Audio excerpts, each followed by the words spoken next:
Oke, bismillahirrahmanirrahim. Kita lanjutkan lagi. Kali ini Uwais mau ikut, tapi jangan hilang fokus.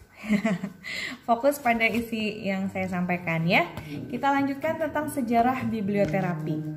Nah, jadi kalau dikatakan biblioterapi ini punya sejarah yang panjang ya. Jadi selama berabad-abad itu buku sudah digunakan sebetulnya sebagai sumber daya untuk bisa membantu orang mengatasi masalahnya. Nah, sebagai contoh ada masa Thebes. Nah, Anda mungkin bisa buka-buka lagi sejarah tentang Thebes kuno. Waktu itu perpustakaan digambarkan sebagai the healing place of the soul. Jadi tempat penyembuhan jiwa. Ada tulisannya. Nah, masyarakat Thebes kuno ini menghargai buku sebagai sumber untuk meningkatkan kualitas kehidupan. Sharp dan Engels tahun 1981 mengatakan bahwa praktik biblioterapi dapat ditelusuri sampai masa Thebes kuno dan kemudian digunakan sebagai sumber bantuan untuk pengajaran dan penyembuhan. Kemudian Thebes ini adalah kota di Mesir kuno yang terletak 800 km sebelah selatan Laut Tengah atau di tepi timur Sungai Nil. Nah, Anda bisa lihat di Wikipedia ya tentang apa sih itu Thebes untuk lebih jelasnya. Kemudian biblioterapi baru belakang ini mendapat pengakuan sebagai sebuah pendekatan treatment. Nah, perkembangan ini terjadi pada sekitar abad 20. Nah, dua orang pendukung awal biblioterapi pada abad ke-20 adalah Dr. Carl dan Dr. William Menninger. Nah, kalau di Indonesia, alhamdulillah biblioterapi ini mulai mendapatkan apresiasi sejak tahun 2002 ya, Komunitas Biblioterapi Indonesia. Nah, kemudian sejumlah artikel muncul bisa dalam literatur profesional juga di tahun 1940-an. Nah, artikel-artikel ini sebetulnya seringkali memfokuskan pada validitas psikologis dari teknik treatment biblioterapi ini.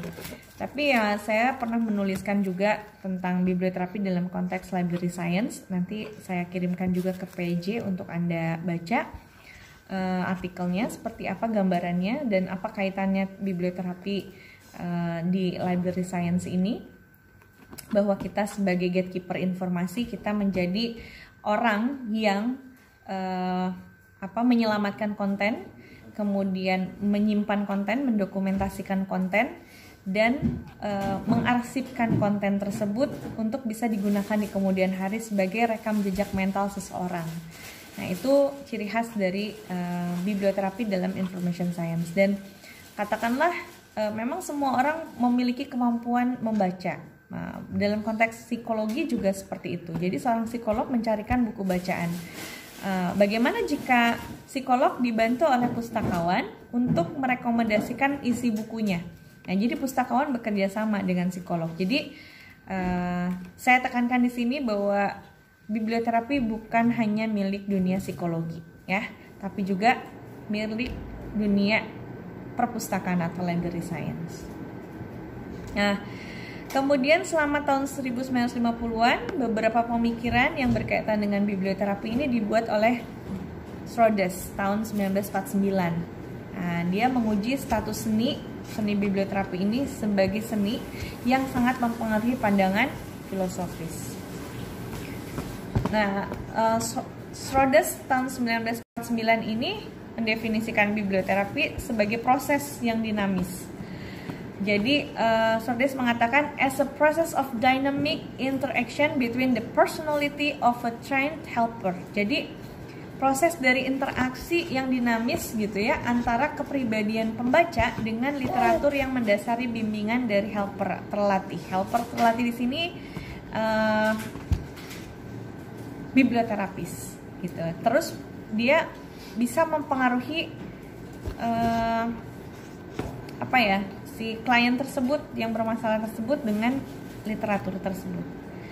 Nah, di masa sekarang ini, Pardek dan Pardek tahun 1989 berpendapat bahwa biblioterapi itu tidak harus merupakan proses yang perlu diarahkan oleh terapis terlatih katanya. Jadi dia mengatakan dalam bukunya itu biblioterapi bisa dilakukan oleh individu yang tidak dilatih sebagai terapis katanya. Jadi mungkin di sini dia ingin memudahkan aja gitu, bahwa biblioterapi itu boleh dilakukan oleh orang yang tidak terlatih sekalipun gitu ya, silakan aja, asal memang kondisinya dia untuk developmental misalnya, untuk pengembangan diri. Jadi orang-orang yang suka membaca berkumpul, kemudian dia membicarakan sebuah isi buku dan kemudian mengambil simpulan dari isi bukunya atau merefleksi dari isi bukunya, itu boleh-boleh saja ya. Nah, kemudian siapa yang menggunakan biblioterapi? Nah, kita simak di video yang berikutnya ya, supaya tidak terlalu panjang videonya. Sampai sini sejarah biblioterapi. Saya juga akan menyampaikan bahwa di dalam Al-Quran juga sudah tertulis bahwa Quran sebagai syifa. Nah, Quran di sini kitab ya.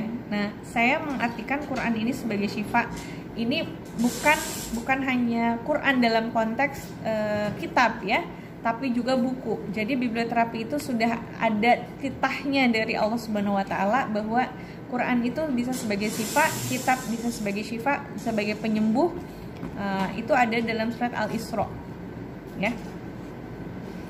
Nanti kita bahas tersendiri tentang Quranic biblioterapi, tapi di sesi-sesi yang berikutnya, bagaimana bukti bahwa Quran bisa sebagai sarana biblioterapi, Quranic biblioterapi. Nah, untuk sesi berikutnya kita akan bahas siapa yang menggunakan biblioterapi. Oke. Jadi siapa yang menggunakan biblioterapi? Biblioterapi ini secara meluas digunakan oleh pustakawan ya, harusnya konselor, psikolog, psikiater, dan dokter medis. Saya bercita-cita gitu ya, bahwa semua perpustakaan di Indonesia ini mulai tahun ini bisa memunculkan peran seorang pustakawan biblioterapis atau librarian biblioterapis di perpustakaannya. Nah, berani, insya Allah berani, karena sudah ada lembaga Zikra Institute bekerja sama dengan UPI atau Universitas Pendidikan Indonesia. Dalam hal ini saya sebagai akademisi ini menyelenggarakan workshop ya biblioterapi, mulai dari basic biblioterapi workshop, terus basic, intermediate, dan advance. Jadi kalau intermediate workshop biblioterapi itu nanti kita akan bahas tentang bagaimana penerapan biblioterapi terhadap klien ya, kebutuhannya apa. Oke, jadi ada basic workshop, ada intermediate, sama ada advance, dan ini sudah diikuti sampai tahap intermediate workshop biblioterapi. Artinya sudah ada beberapa orang yang memiliki kapasitas biblioterapi didaktika bersertifikat.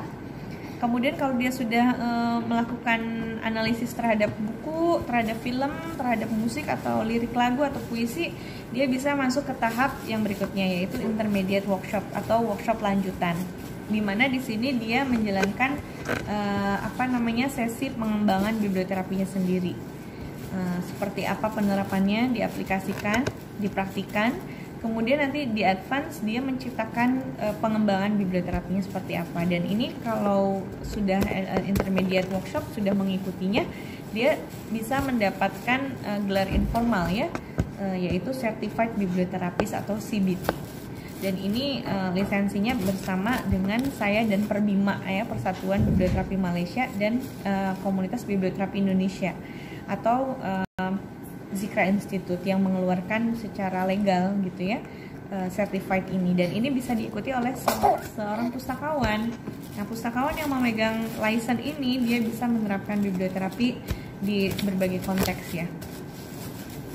Nah, itu nanti akan kita bahas di bahasan yang lainnya. Tapi kita akan bahas lagi sekarang tentang siapa yang menggunakan biblioterapi. Menurut Atwater dan Smith tahun 1987, dia menemukan penggunaan intensif biblioterapi oleh konselor. Kemudian Smith dan Burkhalter tahun 1987 menemukan bahwa makin berpengalaman seorang terapis, makin banyak ia menggunakan biblioterapi dalam praktiknya. Kemudian Starker tahun 1986 melaporkan bahwa di antara 487 orang praktisi yang disurvei di kota metropolitan di Amerika Serikat, sebanyak 88% psikolog, 59% psikiater, dan 88% dokter medis menyatakan menggunakan biblioterapi dalam praktik mereka. Nah, kita boleh deh nanti kita mengadakan survei di Indonesia seperti apa, tapi kenapa tidak melibatkan librarian juga ya, pustakawan. Nah, kita akan mengulang sejarah itu dari saat ini gitu. Hanya Anda sebagai gatekeeper awal mula biblioterapi di dunia perpustakaan, saya harap setelah Anda mempelajari ini di dunia kampus, Anda praktikkan juga di dunia nyata ya.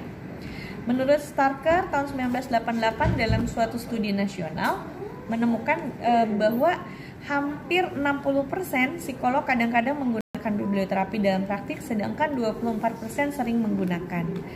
Kesimpulannya, biblioterapi merupakan teknik treatment yang populer di antara para profesional pemberi bantuan, termasuk di dalamnya konselor, psikolog, psikiater gitu ya. Sedangkan pekerja sosial kurang menggunakan teknik biblioterapi ini. Itu zaman dulu tahun 1988. Ya mungkin sekarang sudah berbeda. Kita akan memasukkan biblioterapi ini pada social worker, terutama pada pustakawan atau librarian sebagai biblioterapis. Ya. Jadi biblioterapi juga banyak penelitiannya, baik melalui fiksi maupun non-fiksi.